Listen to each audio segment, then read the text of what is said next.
éloigné Bamileke, une maman et ses 3 enfants se sont retrouvés dehors dans la nuit, il pleuvait. Ils ont couru pour s'abriter tellement il pleuvait fort et ils ne pouvaient pas se mouiller. Ils se sont abrités dans une vieille maison. Et lorsqu'ils entraient dans cette maison, on calme, Chichi, on calme, chichi. écoutez très bien.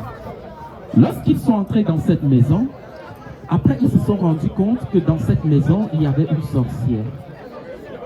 Et la sorcière s'apprêtait à dévorer les enfants. Mais la sorcière, la langue, elle ne la comprenait pas. Et la maman, pour sauver ses enfants, étant donné qu'elle ne pouvait plus sortir de là avec tous les enfants, elle a inventé une petite histoire pour les faire sortir un à un. Elle dit à la sorcière, ok, je sais que tu vas nous manger, mais nous avons oublié quelque chose de très important. Je vais envoyer mon premier enfant aller chercher avant de revenir. Et elle dit donc à la langue dans laquelle la sorcière comprenait, oh mon enfant, mon cher enfant, cours, va chercher le bois que nous avons laissé dehors et reviens avec. L'enfant se lève et sort. Et elle lui dit en langue, comme tu pars là, ne reviens plus.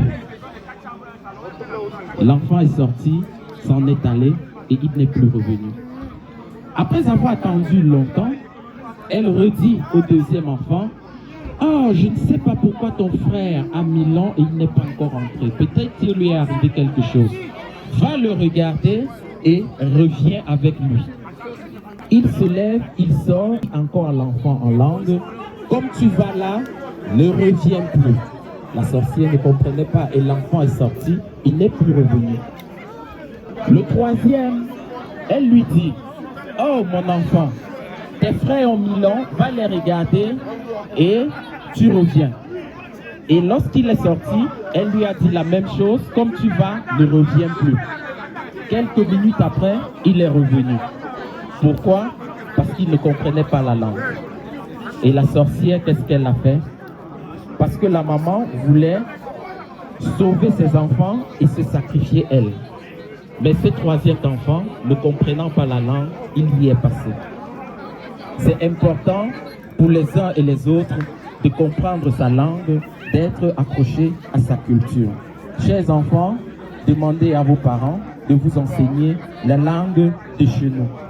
On calme. Chichi, On calme. chichi. Est-ce qu'il y a des questions, les enfants? Oui. Pardon? Est-ce que l'histoire est vraie? Comment tu t'appelles? Rihanna? Brianna. Brianna veut savoir si l'histoire elle est réelle. Selon toi, Brianna, l'histoire elle est réelle ou pas? Qui est d'accord que l'histoire est réelle? Lève la main. Et qui pense que l'histoire n'est pas réelle? Ok, ceux qui pensent que l'histoire n'est pas réelle, dites-nous pourquoi. Les sorcières, ça n'existe pas. Il y a bien longtemps, les sorciers existaient et aujourd'hui encore, les sorciers existent. Oui? Les sorcières, ça mange des humains. Oui, très bien. Depuis quand est-ce que les sorcières, ça mange des humains? Il y a plusieurs types de sorcières. Il y a des sorcières qui mangent même des animaux. Et il y a celles qui mangent des humains. Ça existe. Et celles qui pensent que l'histoire est vraie, elles sont où? Est-ce que vous pourriez nous dire pourquoi vous pensez que l'histoire est vraie, soit vraie?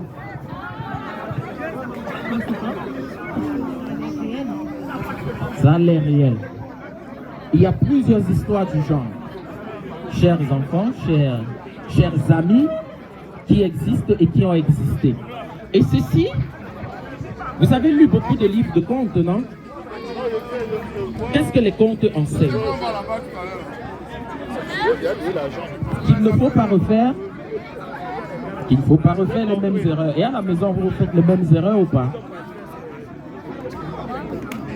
Pourquoi?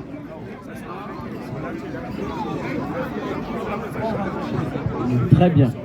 Alors, comment tu t'appelles? Malik. Malik a posé une très belle question, les amis. Depuis quand on rentre chez les inconnus? Alors, je vais vous expliquer quelque chose et pourquoi. En Afrique, ok, dans la culture africaine, les villages étaient très accueillants. Et beaucoup de villages jusqu'à aujourd'hui le sont encore. Les maisons étaient très accueillantes. Les maisons accueillaient des inconnus. À l'époque, quand il n'y avait pas encore de voiture, les gens voyageaient à pied ou sur l'âne. Et quand ils étaient fatigués, à l'entrée d'un village, ils pouvaient demander de l'hospitalité. Et tu pouvais sonner chez quelqu'un, frapper à la porte de quelqu'un, et la personne t'accueillait chez elle. Ok? Ça existe encore jusqu'à aujourd'hui. L'accueil, l'ouverture, c'est africain.